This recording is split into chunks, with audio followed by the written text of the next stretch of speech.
The views and opinions expressed by our host and guests are of their own opinion and experience and are not representative of their occupations, houses of worship, or any other intellectual property. Athens Avenue is not liable for its audience's adaptation of said experience over the next hour. What is Athens Ave?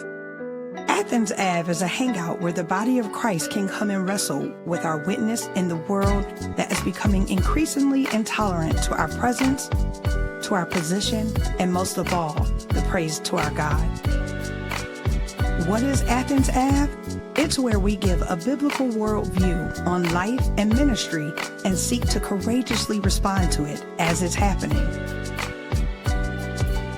You never know who you might see on Athens Ave. On Athens Ave, you're going to hear gossip in the pew.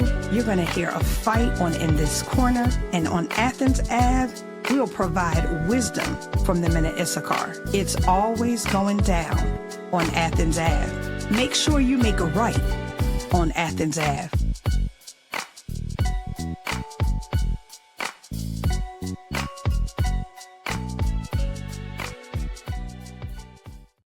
Hey! Always. What's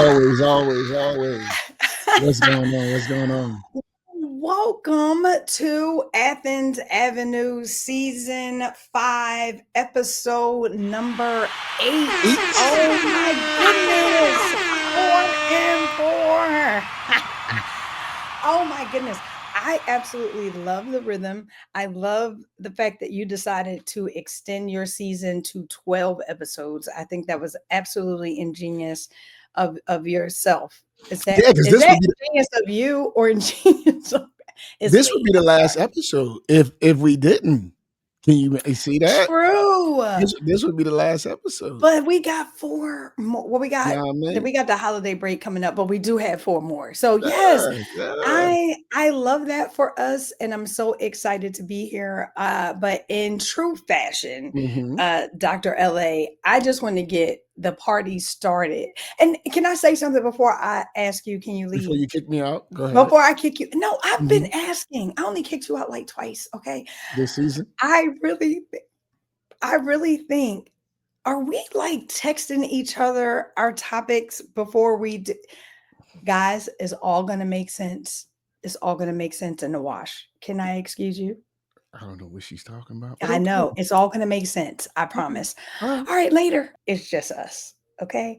I feel like I asked way more this season to kick him. No, not kick him out. He says kick him out, but it's remove. It's just like, hey, let me put you in backstage real quick. Yeah. I'm gonna work on it, everybody. I'm gonna work on it. But I'm gonna go ahead and give the people what you probably did not ask for. I've got something to tell you. I've got some news in the pew. In the pew. Everybody say day of giving. And in the day of giving, unlike our sacrificial Sunday, I'm asking everyone to give a particular amount, and that amount is $1,000. But we've changed the day of giving plus 1. And what that means is that we want you, as a member of Perfecting Church, to sow $1,000. But then we want you to get under the burden and ask your coworkers, businesses in your community, people that you do work with, your family, your friends, tell them to give, and we want you to come with your $1,000 plus. Your total doesn't equal $2,000. You can just slip out while ain't nobody looking right now, and we're gonna call you to come Giving back. faith and stand in unity with the vision of Perfecting Church of sowing this seed of $1,000 plus $235 and receiving the blessings to come to all that participated. Now that's only $1,200. Yes. Y'all not listening to what I'm saying. If you have 1,000 plus 1,000. Okay. Well, I'm gonna work on the other 800. Well, that ain't what I asked you to do. Everyone that wants to sow, if it's like I said, $4.50, if it's $2, if it's $806, whatever you have to give, sowing in this day of giving, I want you to join me now in the center aisle. All right, listen to me. We're gonna get down. If you didn't give but $4.25, we're gonna get to you today. Touch your neighbor and say, this is the day of giving. I'm trying to do it orderly. I'm gonna bring up everybody. So the point is that Pastor Winans, maybe a Sunday or two ago.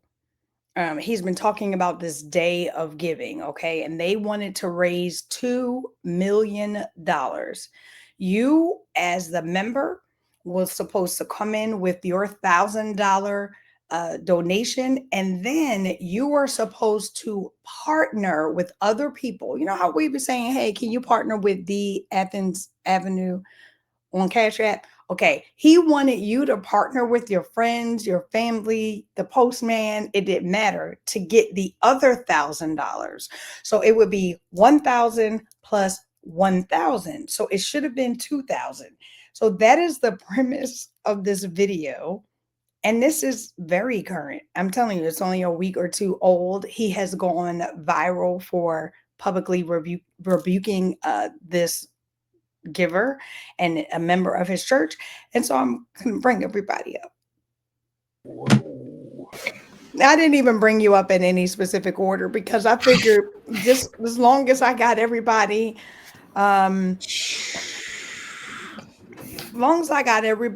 the, everybody's shifting. Okay. So is there anybody that wanted to go first? I think, okay, wait, before you say anything, I think my biggest turnoff was the fact that he publicly rebuked this lady for bringing $1,230 or whatever it was. He wasn't looking for that at that moment. As you can see, when we fast forwarded the video, all the little people that had like $4, $10, and $20, he was taking yours after the call for 1,000 plus 1,000. What say ye? If I was that little kid standing by his mom, I would remember that for the rest of my life. And it'd be tough to come back in that church and submit to his leadership after you embarrass my mom up there, giving probably what she sacrificially pulled together. And, he made an example out of a woman and a child in front of the church, which is, it's just, there's no excuse for it. I have nothing. It's shameful behavior, shameful public behavior. I don't use this word often, but it was trifling. I'll let the rest of them go. But I just thought that was trifling behavior. I'm sorry. I figured I'd just start off episode 8, See, like PK said, you don't know a person's struggle even just to come up with I don't know how many weeks or months they had to come up with it, but coming down and then reciting evidently a prescripted pledge. Yes, each one of them did that. Mm-hmm. Yes, and so for her to come up with 1,000, do you know how many members you could ask, hey, bring 1,000, and they can't even bring 100? Mm-hmm. And so I'm just I like that little kid. What you said, PK, it'll be tough to come back. And I think this is when it's dangerous, when a pastor doesn't have an accountable group of people around him that could have said, I wouldn't do it that way, Pastor. I would just make it a free will. And I understand when you're trying to reach a number, but let the folk know what the number is, and then, go for it that way. But embarrassing her, ooh, geez. But he did. Hold on a second, R-Dub. So I did my research on this because I knew we were going to have to. I knew I was going to have to answer to the three of you. No, it's a flyer. It is something that they have talked about. He had 2 services, and I do believe that she was on the 8 a.m. service and not the afternoon service, because when we scrubbed the video, we couldn't see her on the 11 o'clock service or whatever afternoon service they have. But this was a building fund. Now, we did a little bit more digging, and it took them. They've been trying to build this thing since like 2004, but I'm 2024 or something like that. 2004. It's like old. It's old. So they're trying to raise the money, and the amount is $2 million. The instructions were 1,000 plus 1,000. Back up, $2 million. $2 million. Yeah, I was clear when I had said. That's why I wanted to reset. I wanted to level set. Yes, it is. You go to his web. I'm not making it up, guys. You go to his website, you'll see the flyer. He wanted to raise $2 million. You bring 1,000 as the member. You come and recite all of that stuff, and then you ask around Well, to get the other 1,000. I don't want to belabor all of this nonsense. I thought, the woman, the fact that she brought her own 1,000, she did her Right. job. You can't force nobody else to give. You done brought 1,000 and a couple hundred in addition to that. So that's just out of pocket, period. But just seeing that video, I hate it. One of the things that made me hate church as a kid, I was that kid standing next to the mom before. I've seen the line that walked down the center of the aisle of those who had $100. It wasn't even 1,000 at that time. We in North Philly at 26 in Allegheny.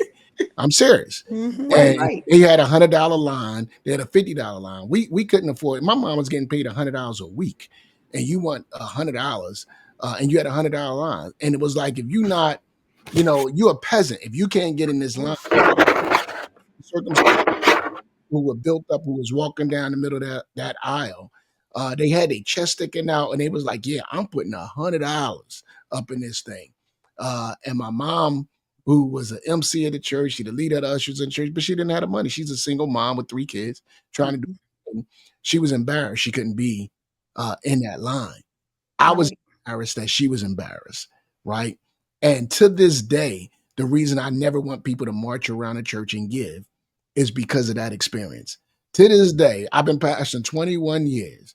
To this day, I hate the marching around and putting money in. I hate talking about money. I hate preaching about money. Like, all of that stuff go back to me being that little boy next to his mom and being embarrassed because we don't have enough to give to the Lord. That's the way I saw it. You know what I mean? And that's the way it was presented.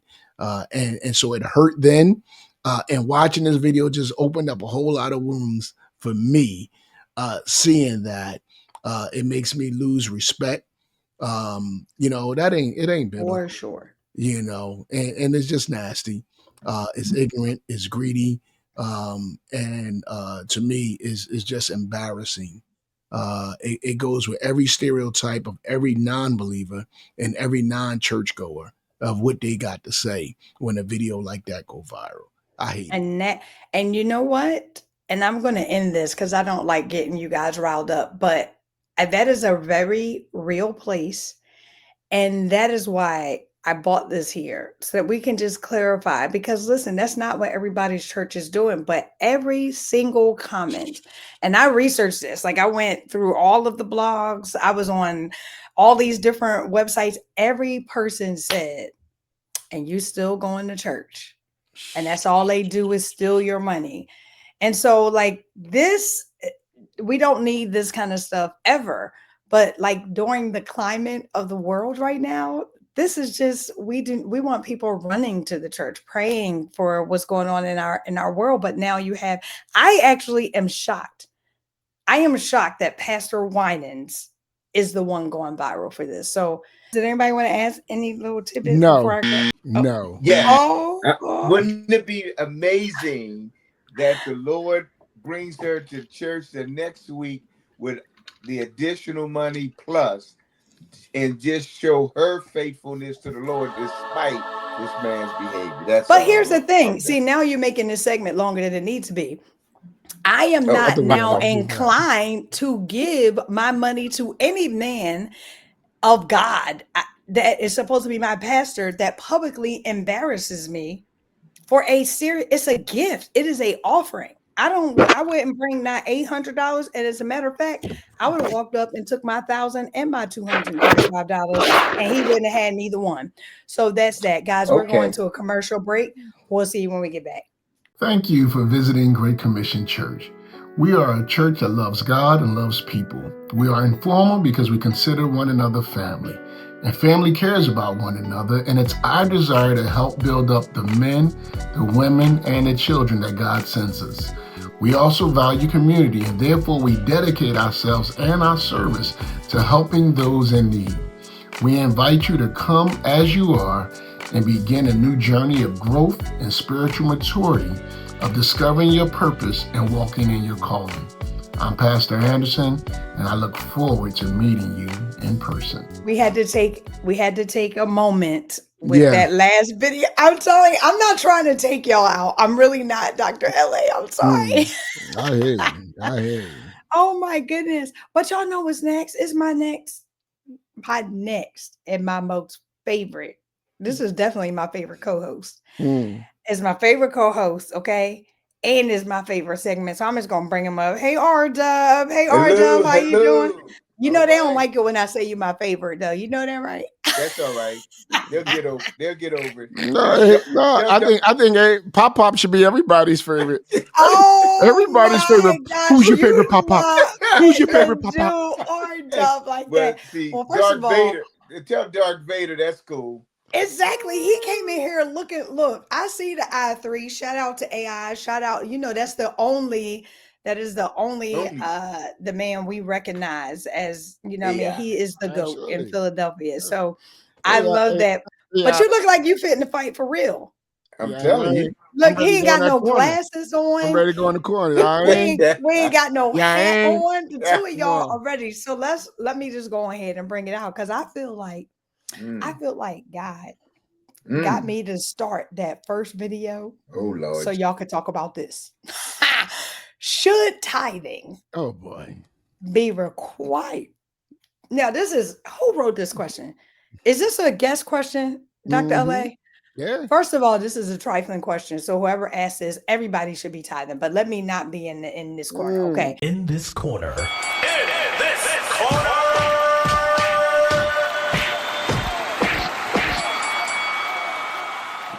What's up, bro? Yeah, what's up, man? Pastor Sone knows how to bring up something in the pew, doesn't she? Yeah. That was yeah. Yeah, I'm just leave out of that. Yeah. Should tithing be required of leadership? I'll jump in here. Okay. I would have to say yes. And my reason for saying yes is leaders lead. You can't ask members to give, tithe, if you as a leader is not doing it. And leadership costs. And the leader needs to understand the cost of leadership. It costs you your time, talent, and treasure.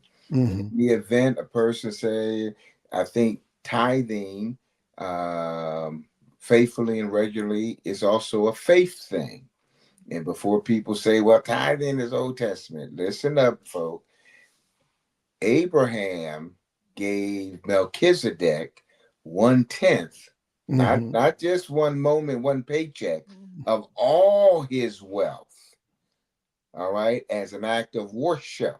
So tithing as a leader, you show that you are worshiping as well. So not only is it singing the songs of Zion and praying and the preaching of the word, but when you give your tithes and offerings, that's also a sign of worship. And leaders need to lead out in worship. Okay. I appreciate that. You went to the Old Testament, and then you said people say it's the Old Testament, but that use the Old Testament. I use that, but it was before the law, so that they can't say it's a law thing. Okay, all right. But if you want to go to Corinthians, we can walk down Corinthians. Okay. Yeah, no, I was going to say, you could have grabbed a New Testament passage and actually really emphasize. Well, you do yours your way, and I'll do. But you know what?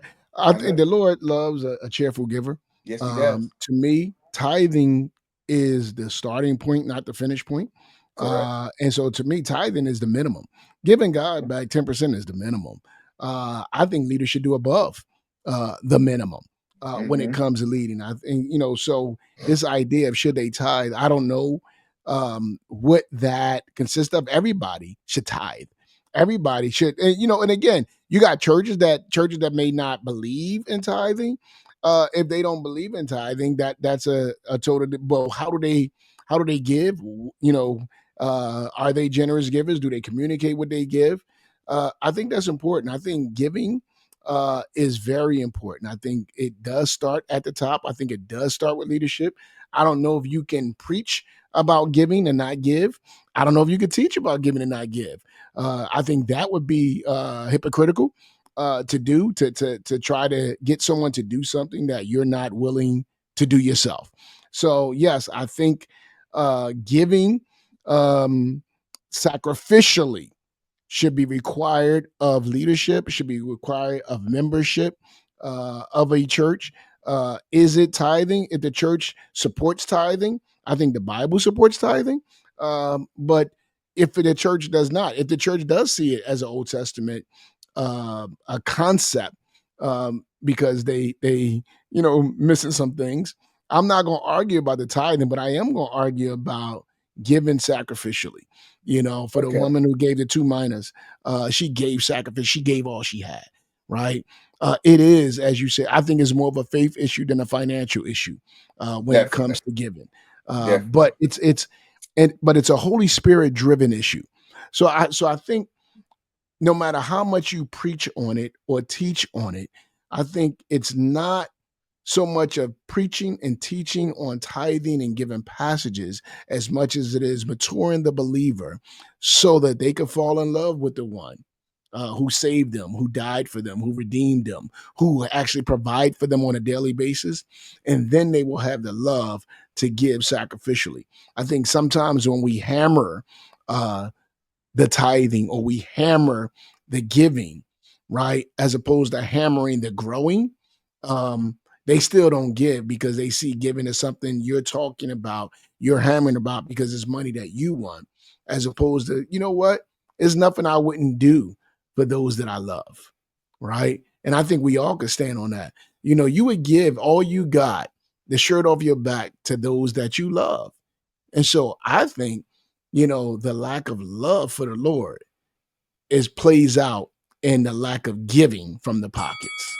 Okay, I appreciate you going and extrapolating all over the place. But let me just get back to the leadership. Extrapolating all over the place. Hold on, let me do it, because I think, and I agree with the giving component, and I said it's a faith thing in the giving of your tithes and offerings. I believe that, and I believe as a leader we should do that. But I think if I were to press it, I would say we need to teach leaders how to live off of a budget so that they can properly budget their money so that they can give. And then I agree, tithing, and to me, is just the beginning. I don't see that as the goal. I see that as the starting spot. But I think it needs Somebody to just be said that. yeah, I know. And in the Bible, if you read in certain books, there's some things said twice from another author. So just I'm saying it's Okay, a that's what you're biblical going with. practice. Yeah, it's Right. biblical practice. Just in case, I know you're a scholar and everything, but I just wanted to let you know that I think that the tithing and the consistency of leaders modeling that without complaining, without grudging, without negative comments, doing it as a cheerful giver, as one preacher had said already. But I think you can be a cheerful giver when you tithe. You can be a cheerful giver if you want to call it your love gift, because it's all a reflection of your faith and your spiritual maturity, as well as your worship and obedience to the Almighty. Like you said, He saved you, so you want to mimic what He did. What did Jesus do? He gave all. So the goal is to give all. And I think all means all. So if you make 100, you give 100. Right? That's all. Okay. But Yeah. that's the Well. goal. Well, when I look at first what is it, 2 Corinthians 9:7, give which you has purposed in your heart. When I look at 1 Corinthians 6:16 and 2, talks about out of the first fruits on the first day of the week, give, set aside, it should come off the top, not Prepare. out of what you got left. I Plan. think there's several scriptures that really emphasize, how the heart, when it should come from the top versus the bottom. I think there's much instruction on how to do that. But again, I think when we know you can't have two masters. You can't serve two gods. It can't be God plus, right? You got to put God in His rightful place. And if money is your God, it's going to be hard to give it up, right? But when God is your God, you can give him all the money you got because you know who gave. You know what I mean? You can't call him Jehovah Jireh and then claim he ain't the one provider. You know, so I think there's just a learning curve and a sensitivity. But, you know, again, I really don't think it's tithing that we should be hammering versus falling in love with Jesus. And I agree. I think we should do both personally. Because absolutely. No, I'm not saying don't teach on it, okay, but I'm saying I don't think hammering that part will ever get people to actually give. I think getting them to fall in love with Jesus is the only thing that's going to make them give and trust him enough that he will provide anything above and beyond anything they could ever ask, hope, or think. Now, if you were to take a survey, how many people say I'm in love with Jesus? Oh, I'm in love with Jesus. I just love the Lord with my whole heart. Then you check your checkbook. What's that voice you're using? Whose voice is that you use when you say that? You check that checkbook, it'll say, okay, where's the love? You promised me. You know, where is the love? Yeah. I think it's a both end, and I agree. I got you, bro. Because I think people really need to, you know, every time I think about reflecting on how good God has been when I've been so bad, how faithful he's been when I've been unfaithful. Come on now. You see how good I know the music is about to start playing. I know. You know. We might as well go ahead and take a text. I mean, we was passing the Athens Avenue collection plate last week.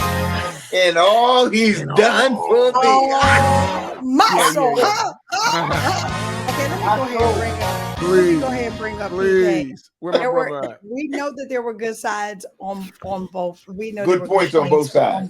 Bring up my brother, Black Thing. You tell me what you got to say. No, I thought there were good arguments on both sides. So they didn't really disagree. I think I would add this. I think when leaders don't tithe, it's a discipleship problem. I think we've avoided. I know I've avoided talking about that when we develop leaders or develop disciples, when we disciple people. Like sometimes money is the last thing we talk about or want to talk about, and I think we suffer for it. But leaders should be giving above. I think I heard that leaders giving above what's expected. And if you have a leader that is arguing against giving, then that's a spiritual problem. I know that might sound like crazy, but like because that means that they're operating out of a sense of lack, a sense of faithlessness. It takes incredible faith to give above expectation.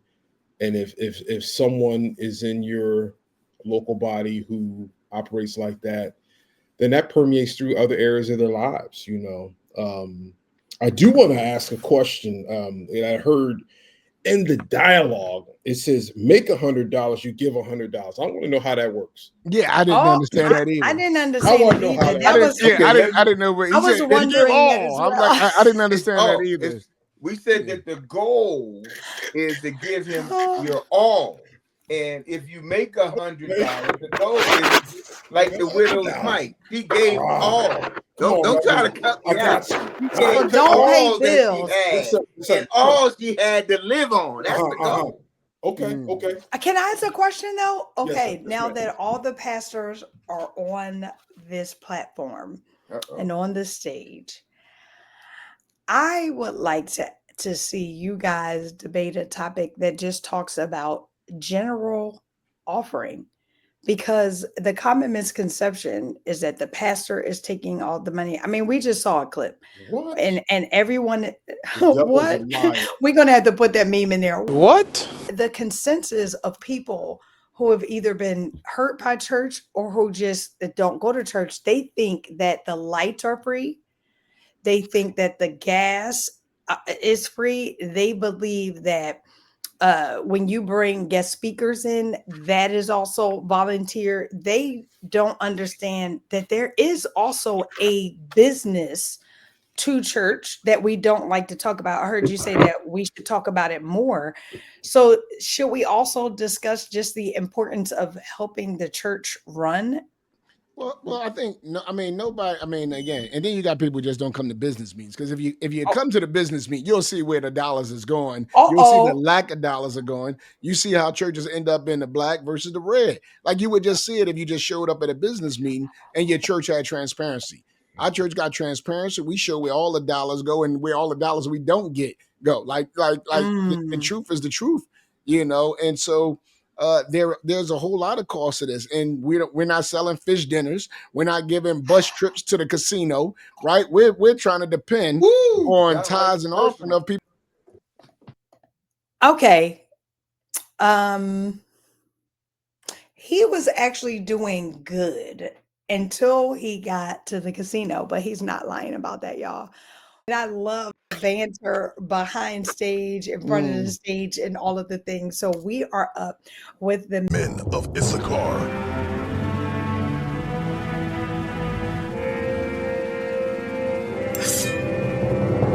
your topic. Today, there seems to be a dichotomy between church musicians who see playing at a church as nothing more than a gig and those looking for discipleship and mentorship as part of the body. Wow. Is there a question? I don't see a question mark at the end of the sentence, so I think it's a statement. Mm-hmm. Here's what I'll say. Yeah. There could be. Mm-hmm.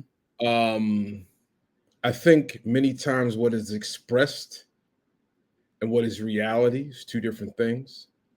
Mm. In particular with this unique relationships, and it's taken kind of stepping back and viewing loads of experience to realize that this is a real issue, because musicians are in high demand at our churches because of the unique skill set that they have. Because of that high demand, I think sometimes it may put discipleship and mentorship on the lower shelf as not priorities. And I think it may be on the pastor to do it and on the musicians to receive it. I mean, there is accounts of musicians playing at 5 or 6 different churches in a given Sunday in order to, I'm going to say make a living. I'm going to say make a living. So I think sometimes what may be expressed as a desire and what's a reality for musicians as far as that whole discipleship, mentorship, and spiritual walk thing. I think you got two camps there. Some I can't say.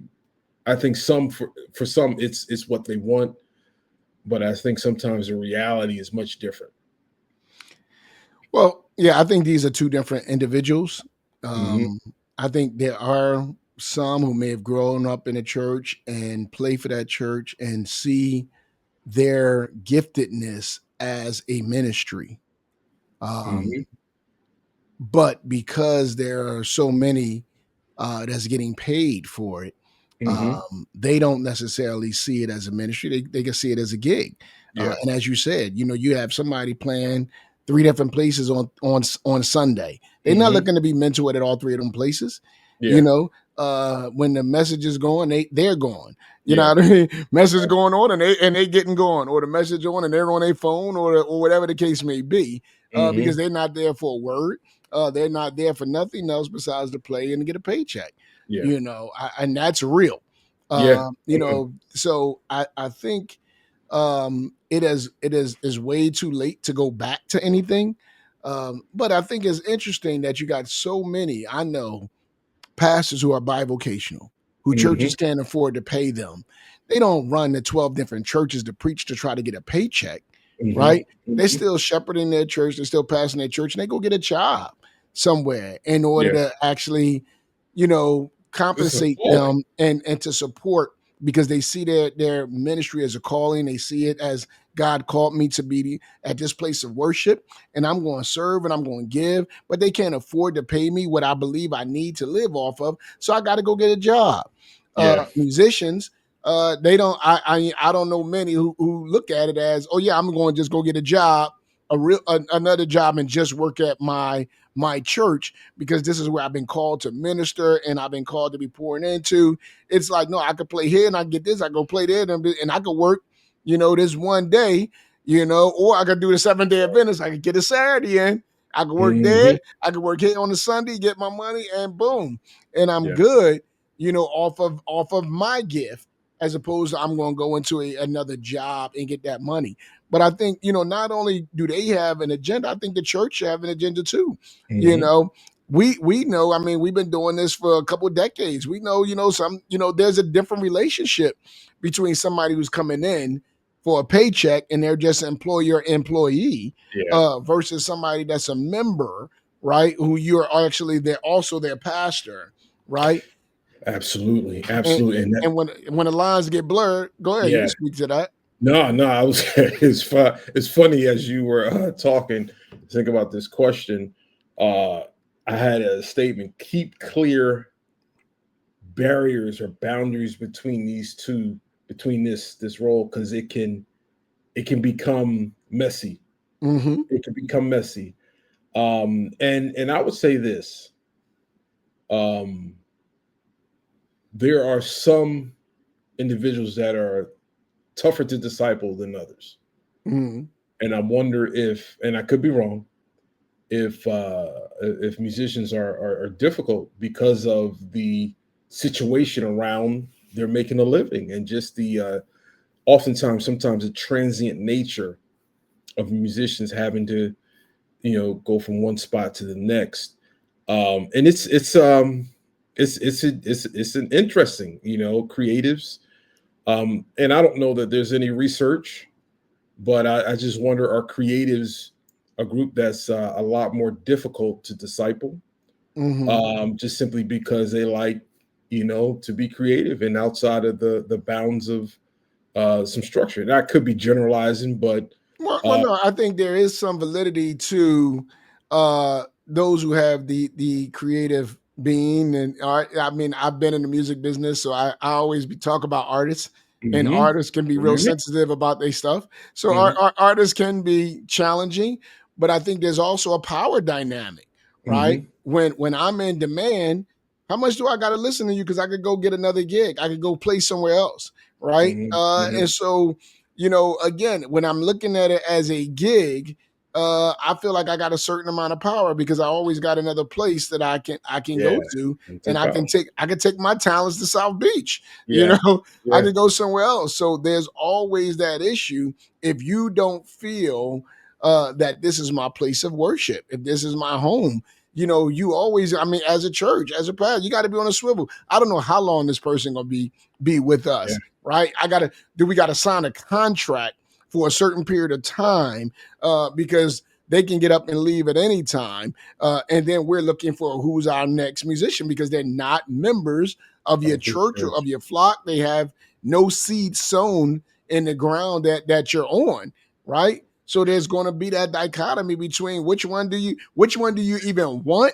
Which one are you capable of having? And there are individuals that exist outside of any local church. There's tons of Christian musicians, rap, whatever it might be, whatever genre that exists outside of the local church pastoral leadership, and they suffer for it. They may believe that they are independent contractors and, they can say anything they want and go anywhere, but they suffer spiritually at the end of the day because of that kind of mindset. And I see it a lot. Yeah, and I think it's unfortunate, man. I'm in a bunch of pastoral circles where there's so much complaining about musicians, about their integrity, about their lack of sincerity or concern for the body that they're playing at, and I think it's tragic. I really think that the gifts that you have should be used to glorify the Lord. That doesn't mean you don't get compensated for it, but we don't do what we do. I know I don't do what I do for money. Money, yeah. And I think at the end of the day, if what you do, you're doing for money, there's a problem. Yeah. There's a problem. And I think that's what it got. It got to boil down to what's the motivation. Not you shouldn't get paid, but what's the motivation of why you do what you do. Yeah. And how do you even decide where you actually do it, right? Is it really based on who can pay you the most, or where's God leading you? Like, I think at the end of the day, there's a real question that the musician got to ask himself, but there's another question that the church got to ask themselves of what are their expectations of that musician right now. And I just think it's just ugly. And it is a huge dichotomy. And I don't know how happy musicians are, but I can tell you there's a whole lot of unhappy pastors. Yeah. I think we need to go back to a cappella choirs. And this is where I decide. You should have came in 10 I seconds came. ago. I was giving you a moment. You should have came in 10 seconds ago. Go ahead, R-Dub. Okay. Yeah, I agree with LA and Canty, man, because there is an issue. He brought it up. I did not say Candyman at all. I have let you live. Go ahead, R-Dub. Let's say it 3 times. Because with that, I think some of it is the musician has now been, how would you say it, has been valued over the word in some places. So much so that, you don't hear people complain about paying the musician as much as they complain about paying the preacher. And I think what we have done, instead of allowing the two to complement, we have put them in competition. I don't think they get it. I think that they have pushed themselves into a different category, that this is a gig and don't worry, you won't pay me, somebody else will. We got next.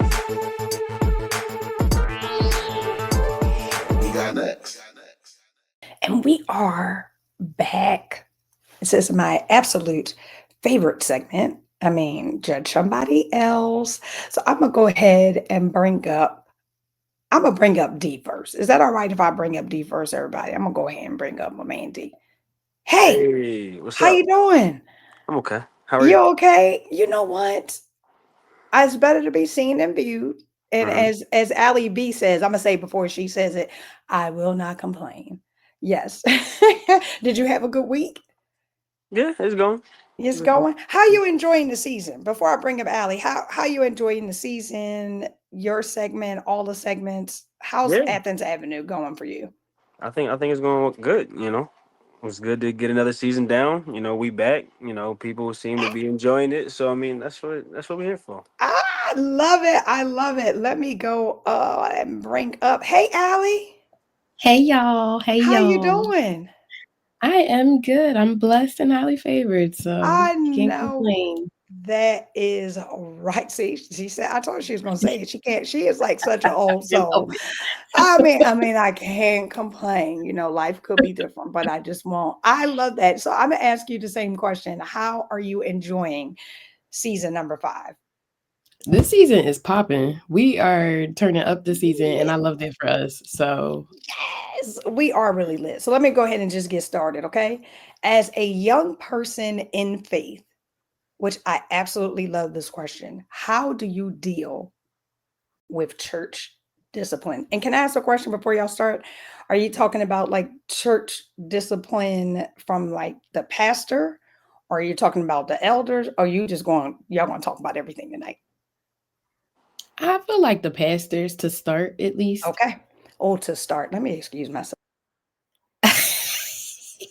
Open up a can of worms.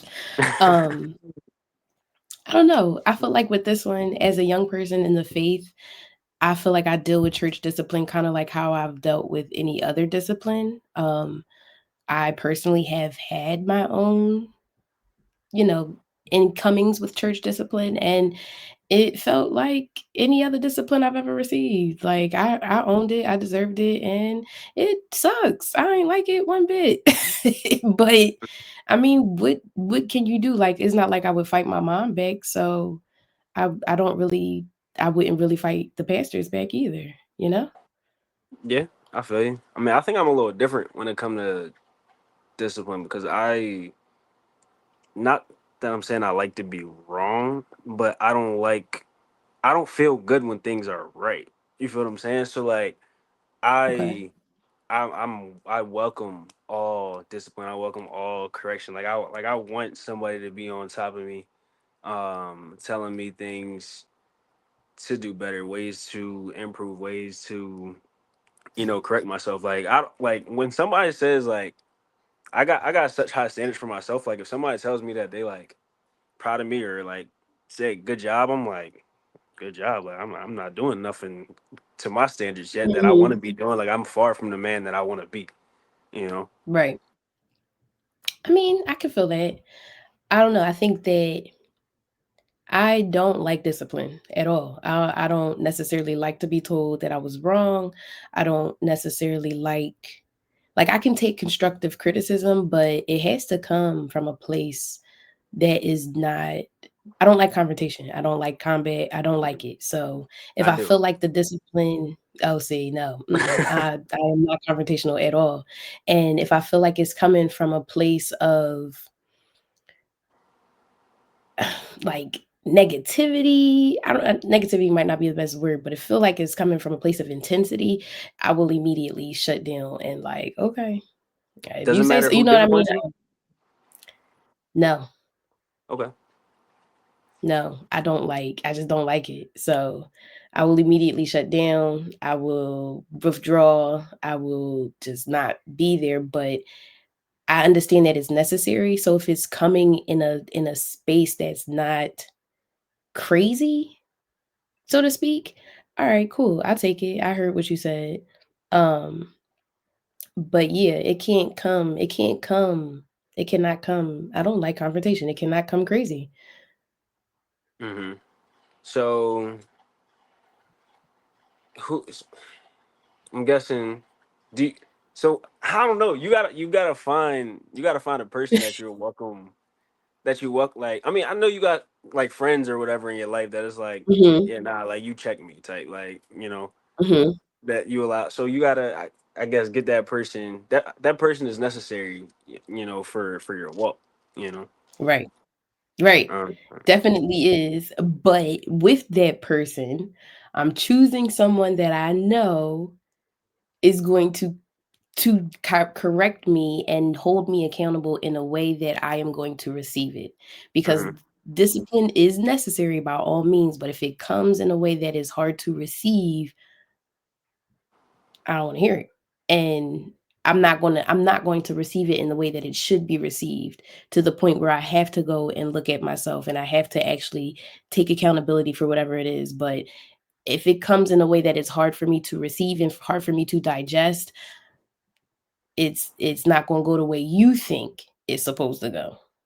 Mm, okay, that makes sense. I mean, Yeah. and I mean, realistically too, it's like it doesn't even always have to come from like another person like approaching us face to face, right? Like I think Mhm. learning some of this discipline is just listening to the word and feeling conviction, right? Like, and it's like, oh, like that's the talk, that's the lesson. Okay, like now I need to, um. Mhm. So I think being that young person in faith, like even before it's finding who can talk to you or whatever, it's oh, who can I listen to, right? So what pastor do I listen to, hear their words the way it makes sense to me, that I respect them enough that all right, they said something and it hit me. um Yeah. yeah, that's I think that's step one.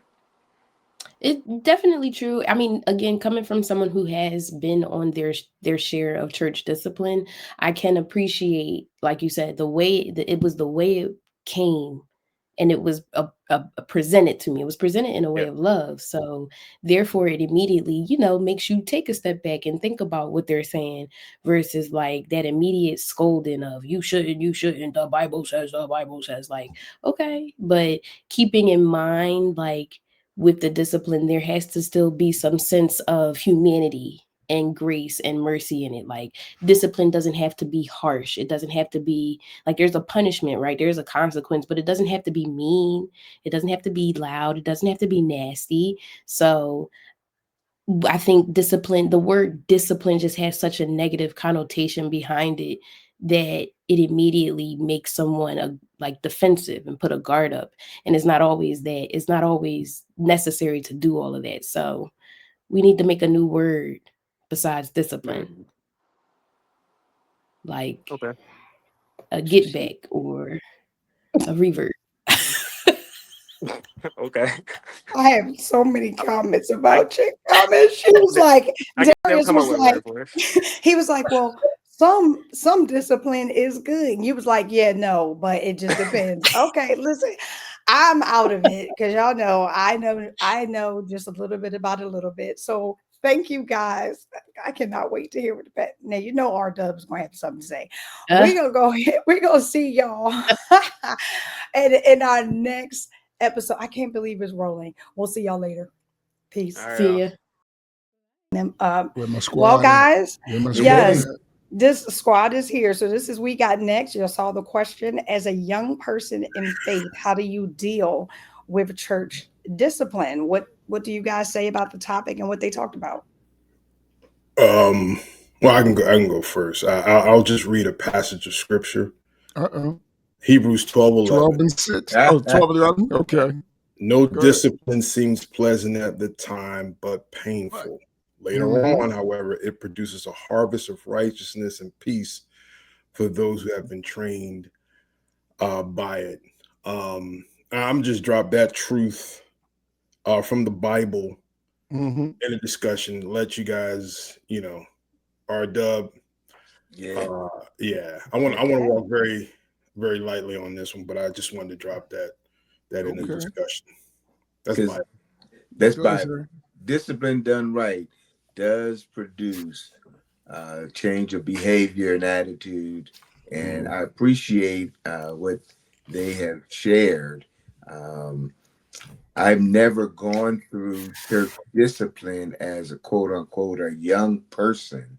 I have seen others go through it, and because it was, in my opinion, a harsh treatment and an imbalanced one, some of them have not recovered from it. Okay.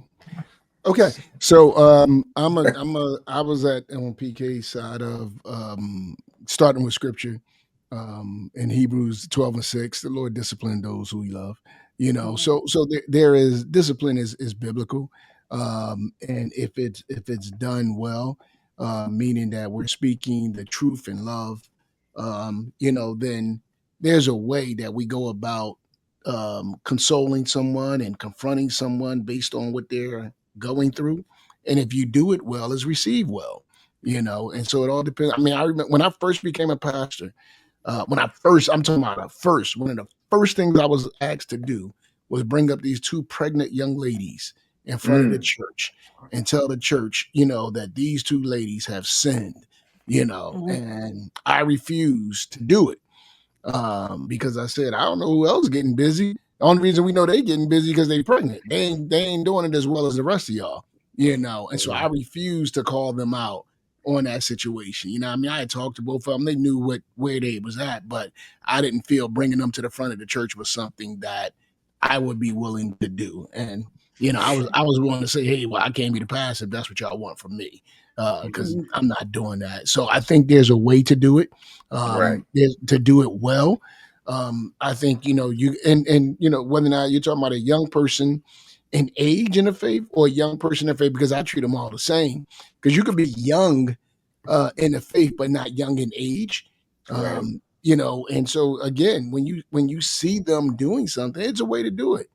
Publicly blasting them and coming at them. You know, there's so many who reject the leadership in the church because they don't have leadership in their home. A lot of them don't know what, is I didn't know so many things that I was doing wrong until I read the entire Bible. So there's also an ignorance in being, and I don't mean that in you being ignorant. I'm talking about in not knowing the literal sense of being young in the faith. You don't know all that's wrong. You don't know all that's hurting you. You don't know all that's bad. So there's a way to go about that. And I think the other thing is sometimes we got to just let the Holy Spirit be the Holy Spirit. Like I done said some things, I done challenged some things, I done correct some things from the pulpit. But at the end of the day, you know what I mean? If you change it for me, it's temporary. But if the Lord gets you to change, you're talking about a permanent change because of your relationship with the Lord. And I'm on board with all that. And I think one of the things that I think we got to be careful about, because church, like discipline can be a rebuke, a correction. I think we got to be careful about preconditions on who can discipline me and who can't. Right. I think it can be. Now I know, in many instances that's a favorable position. I think that's likely. You want someone that has invested in you and is discipling you, and they've shown love to be that instrument of discipline, but that's not always going to be the case. And if God chooses to speak through someone that may not be your preferred mouthpiece, I think we still have to, we got to be very aware of preconditions on who can tell us certain things, who can't. I'm not discounting if somebody's extra rude or somebody's just nasty. No, I'm hearing you, but I guess my combat to that, and I think this is what Ali was saying. I think there's a difference between discipline and correction, right? So when we talk about discipline, like you could actually exercise discipline over me, as opposed to you're correcting me of something. When I look at somebody disciplining me, they have authority over me, and I'm in a submissive role, like they watching over the soul. Correcting me, I look at that as somebody mending, and that's because of a relationship, and it's an everyday encounter. But if I'm being disciplined, then that means somebody that I respect has authority, looking out for I would say the spiritual well-being, and even in my role and how I function, even in the church and in the community, that she has that kind of authority. That's my understanding from if I'm understanding you right, Dr. L.A., when you're talking about a person, because I think she had mentioned discipline from my pastor, if I'm not mistaken. And so I looked at that she was talking about somebody over. Now, she may have meant something different, but I interpreted it as somebody having authority with discipline. No, she was specific. Yeah, right. Yeah. Okay.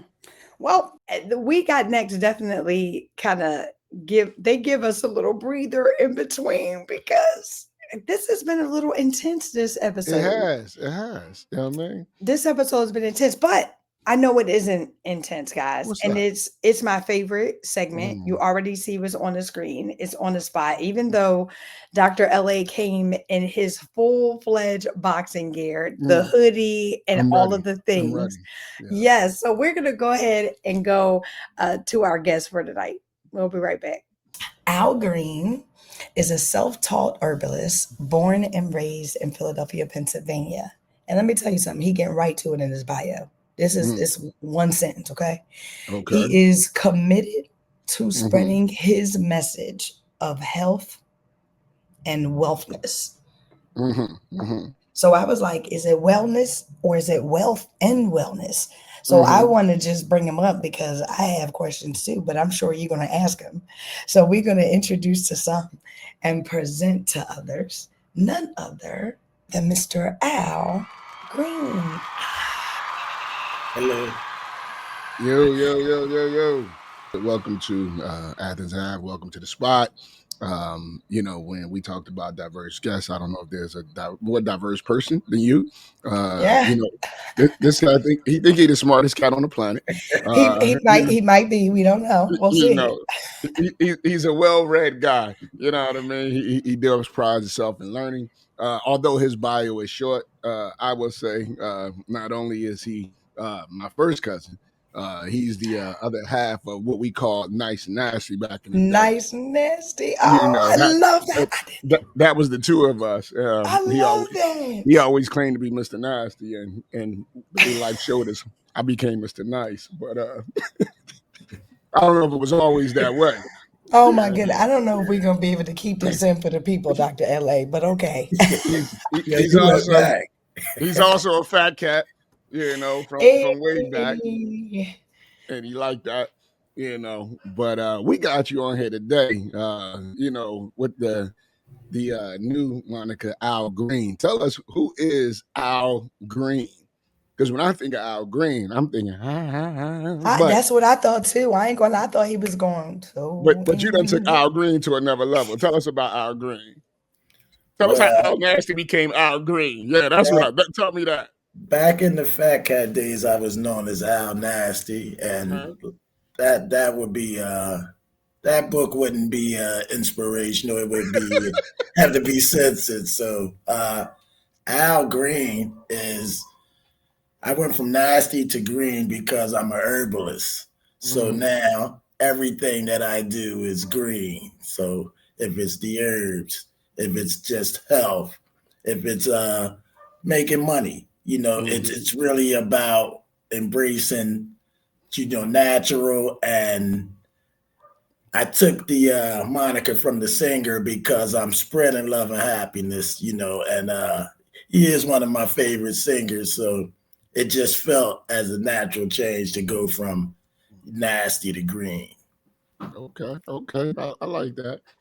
I know, obviously, you are doing this herbalist and living that, and you changed not only your diet and your eating habits, but you became an advocate for that, wrote a book about it, and been really promoting that within your family and abroad. And so tell me, like, what is it that really made you go to this herbal place?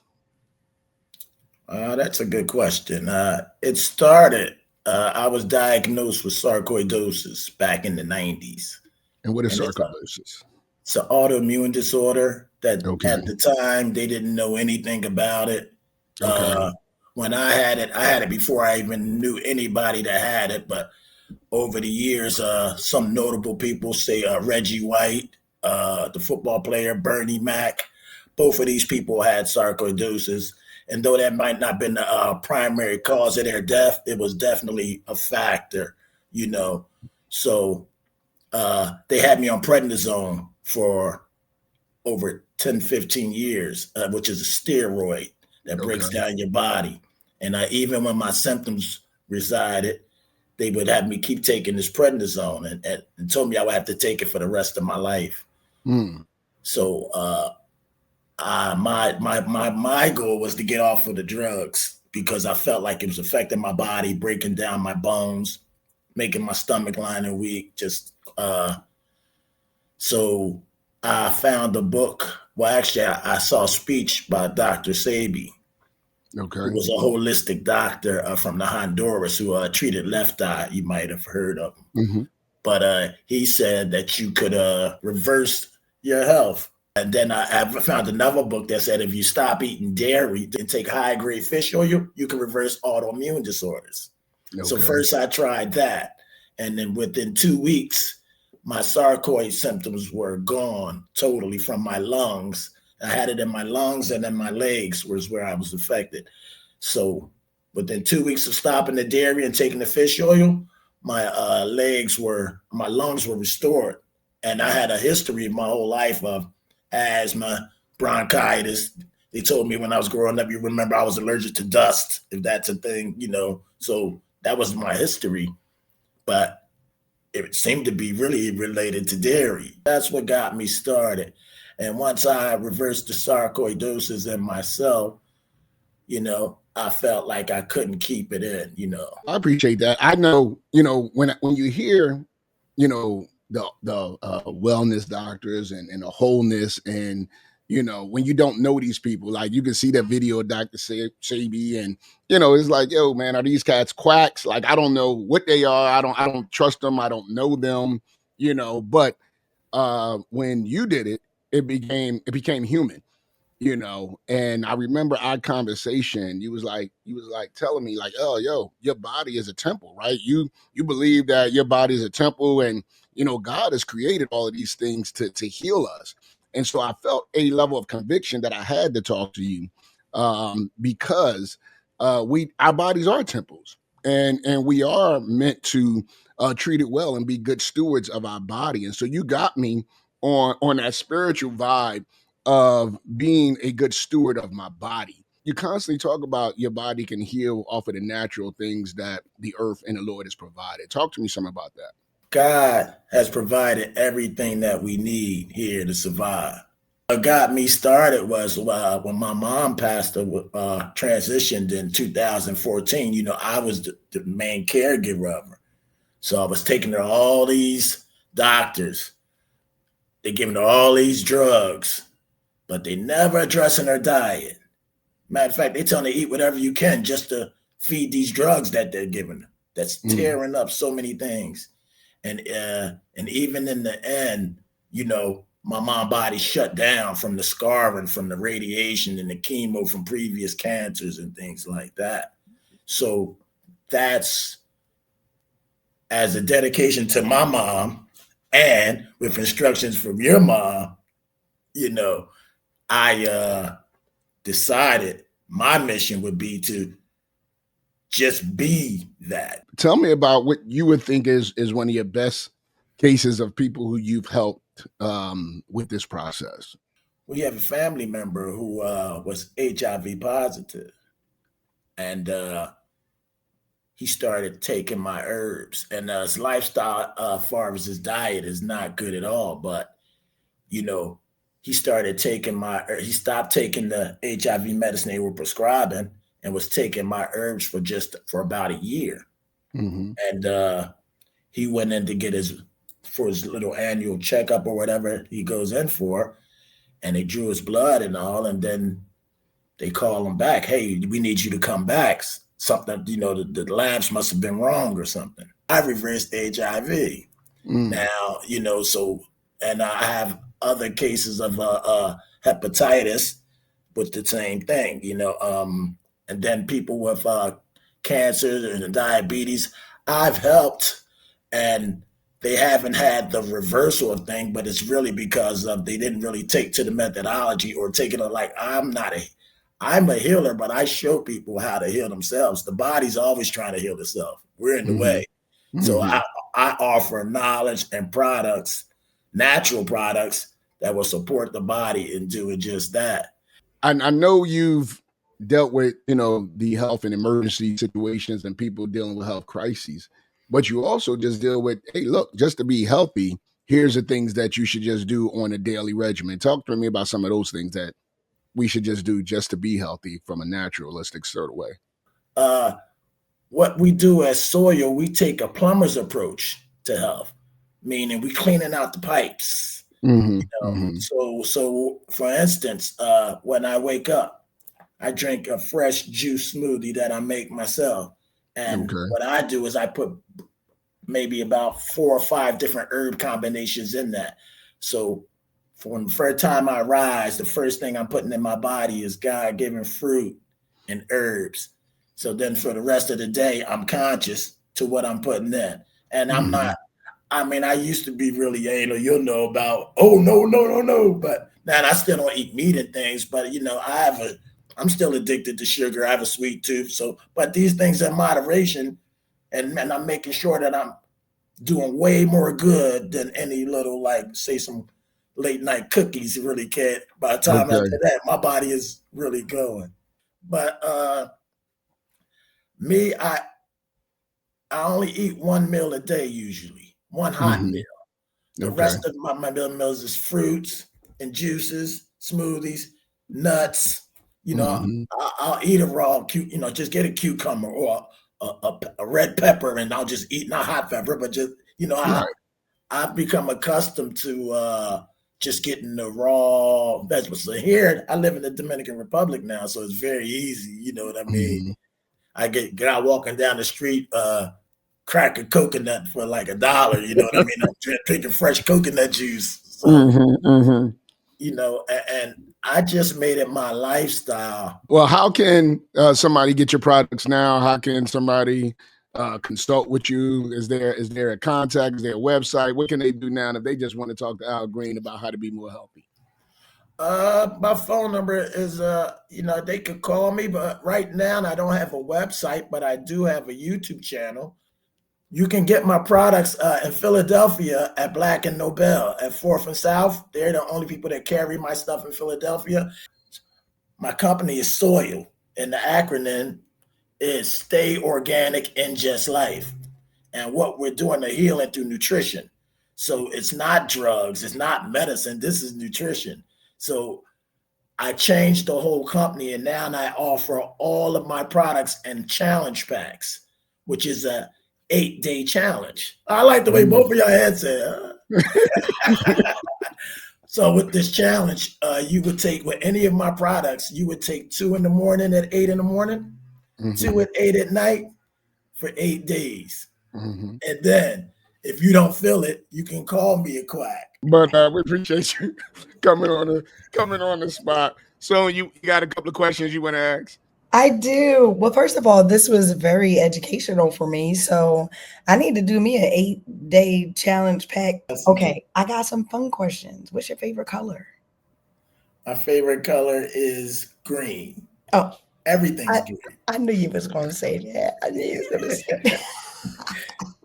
And let me ask you a question. You told me that everything is like raw. So do you not cook anything? No, well, recently I haven't been cooking, but I eat out sometimes, but I eat one hot meal a day. So I will eat one cooked meal, but I don't eat meats. I still eat fish, but when I grow up, I have aspirations not to eat anything that had parents or have eyes. I know that's right. I'm working, but I'm already slim, so I figured if I didn't eat the fish, I might fly away. So exactly, and we need you, and we need you for these challenges. Okay, well, listen, I think that it was very educational. Thank you so much for coming. You can be persistent. That's cool. We need to be healthy. But I have one thing that I would love for you to do. Every guest that comes on to the show, we give them about 10, 15 seconds. We remove ourselves to allow you to encourage our viewing audience. Okay, so this is your time to truly be on the spot. Thank you. To encourage them. Whatever you want. Any way you want. But I thank you for coming. It was actually a joy. I learned so much. Yes, thank you. Yes. Thanks for having me. This was a blessing. Of course. Well, we'll remove ourselves and then you have the floor. Yes, to the Athens Avenue family, I want to say thank you for having me, and I want to encourage all of the viewers out there to please keep tuning in, because I've noticed the great diverse guests that they have, and I encourage everybody to take better stock into their life and what they're putting into their body, and to understand that no matter where you are, if you are still breathing, you can heal. Dr. Anderson, this is... I don't want to government out like that. I said Dr. Anderson. Is that not your last name? Yeah, I mean, why you put my whole out there like that? My goodness. Dr. LA, paging Dr. LA. Are you here? Yeah. Okay. They are cracking up in the background. Listen, I am so excited to be just a small part of such a major show. I am. I'm such a small part of such a major show. I'm very proud of you. You did very well this entire season thus far. And I know we got to bring up the fellas to close us out, because I feel like, the last couple episodes, we just need to bring them up, because once they're waiting too long in the back, they got on the spot. They got to wait for it. They got to wait for we got next. They got to do all that waiting. Let's bring them up. Okay. Hey, we backstage, but I don't see a green room. There's no fruit. There's no. I know that's right. Back here. He said he ain't got nothing to snack on in that green room. We're gonna start them again. And you know what? Hey, Dr. LA, we're back from on the spot. Oh my goodness. You're gonna bring up the fellas? Yeah, please do. All right. Hey, PK. Hey, may the Lord give you seeds for the rest in all your classes going forward. That's a shame, man. May you see many C's on papers. The beauty about my current doctorate is that I have all A's and I do have 1 B. So thank you very much. I don't have any C's. Yes. And when I pass with all A's and B's, I'll let you know. I'm almost done. But guess what? You still remember that C I gave you. I do. I'm scarred. I'm scarred. Does that mean he's closing us out, Dr. LA? Absolutely. Okay. That's what I felt like. This is your night, bro. This is your night, bro. Tonight is your night, bro. So let it be written, so let it be done. That's my closeout. No, this has been a great episode. We got hype, but we're dealing with some topics that are relevant, I think, and hopefully, we gave some wisdom. I think we gave some wisdom to these topics. I'm just glad that folks decide to tune in on Tuesdays to Athens Ave. It's we put a lot into these shows, and just grateful for you being here and supporting us. God bless you. All right. Peace out, y'all. Peace.